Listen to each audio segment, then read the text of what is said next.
Lucy, how long have you been here now? Nearly 6 years. Wow. Yeah. What made you come to the here? Well, Well, Being a midwife or being an academic or working for a reproductive health organisation, it feels like just pretending. And Me too. Oh wait, I don't. always just longing to come back to being an artist. it looks so cute.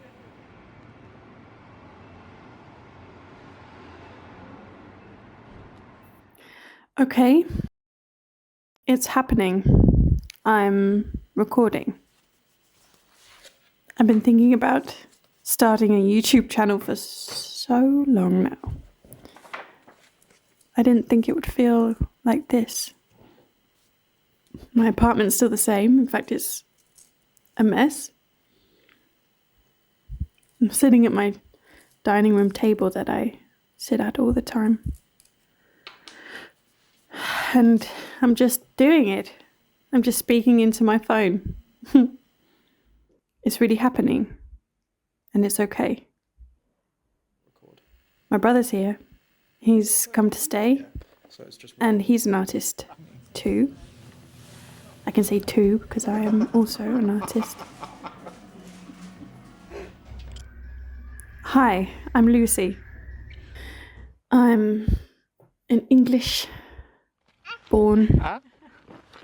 person that moved to Denmark about 6 years ago. I've been a midwife.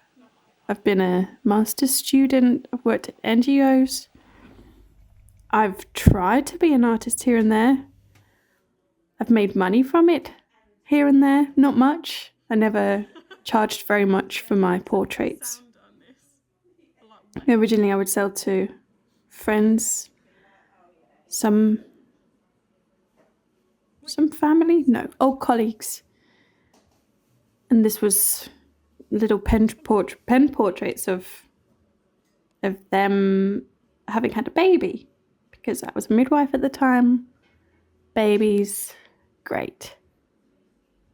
I've thought for a long time, a lot of times, about what I would include in my YouTube videos. As it says, I just need to start recording and speaking and let the thinking happen. But something that happens often for me is when I'm recording myself or filming or presenting or needing to perform in any way, my mind goes blank.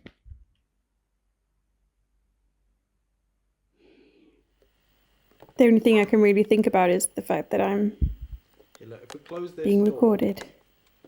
I can almost feel time ticking. Babe, Can you see Mummy? Maybe that's my heartbeat. picture shelf we got from Nina, hold it. Yamafix for Nina's bedroom. Anyway. It's above the shelf in the kitchen. That was like 20. I've been at the crossroads in my life a few times now where I'm maybe deciding to try and make a living out of my art. And this is another one of those times.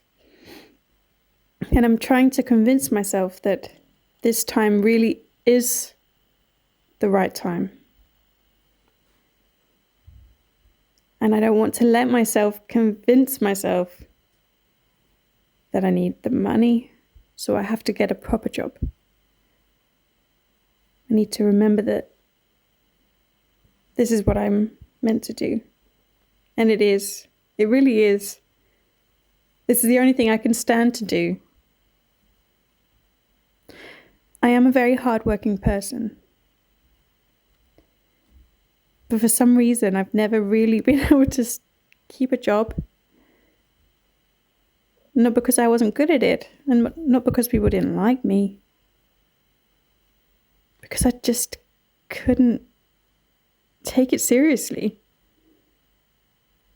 I felt like being a midwife or being an academic or working for a reproductive health organisation, it feels like just pretending. And I was always just longing to come back to being an artist, painting, drawing. But I think now I have enough momentum to give it the time it needs, to try every single day. And I think filming the process will be really beneficial for me, and I hope to share it, and I hope that people will watch me become a successful artist. I know I'm not alone in this dream. I know there's a lot of people out there like me that feel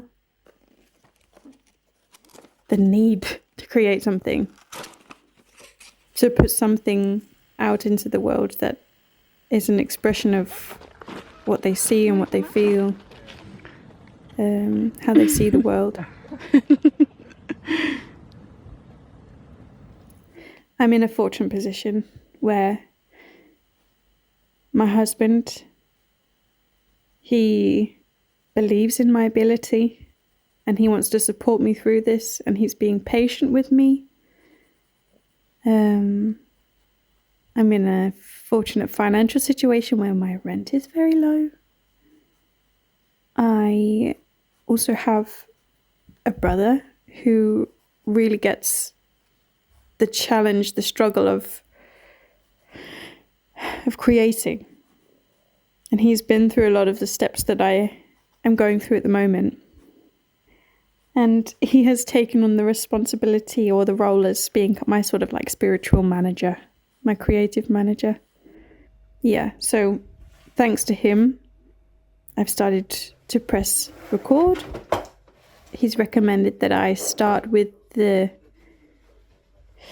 easiest route to success, removing as many hurdles and barriers as possible. For example, just record audio recording on my phone, just because it's right here.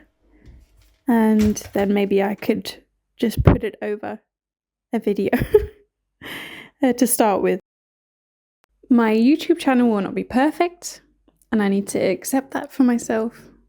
It doesn't need to be perfect to start with. I'm proud of myself for starting, and it is the most important thing. Because once I begin, then I can learn, I can improve, but I also get some sense of fulfillment. And I already feel that now, just after talking in the microphone, because I know it seems really intimidating, but once you actually are there doing it for a bit, it's just like talking to a friend or imagining what you would say to a friend. And even for someone like me who is actually not very practiced at waffling on or having a monologue to myself or to someone else, I've started. And that's really nice. It's a really nice thing to say. It could be very interesting for you to follow along, to subscribe. Wow, I said that. To give me a thumbs up if you're in a similar position, particularly if you are also a mother or a parent, if you are living in a different country than the one you were raised in. If you're, any age, but I mean, if you're also in your 30s, welcome. I turned 30 last year, and I told myself when I was 30, this would be the year where I start my YouTube channel. I've got about 2 weeks left of being 30, and I haven't let myself down. Right now I'm in my apartment, and it's like 59 square meters, and 3 of us living in it. Did you manage to say what you needed to say? No? And I feel the squeeze. Better finish your conversation. Oh yeah. Then. You might also want to watch this channel if you're living tight, because I've got lots of nifty hacks for painting in a very small space. Anyway, I think that's enough for now. Welcome, and hopefully I'll see you around. Perfect.